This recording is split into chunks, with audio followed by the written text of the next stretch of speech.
Okay, here's a diagram showing white noise. So white noise is another terminology for it is dither.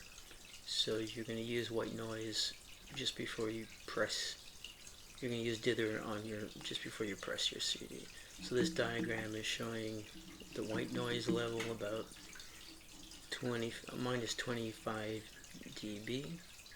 So if you put dither at minus 25 dB, it's going to cancel out any inherited noise in the signal or in the audio below that.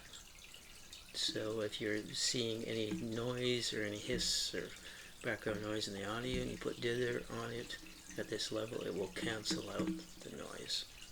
And like I said before, you should probably do that just before you print your CD.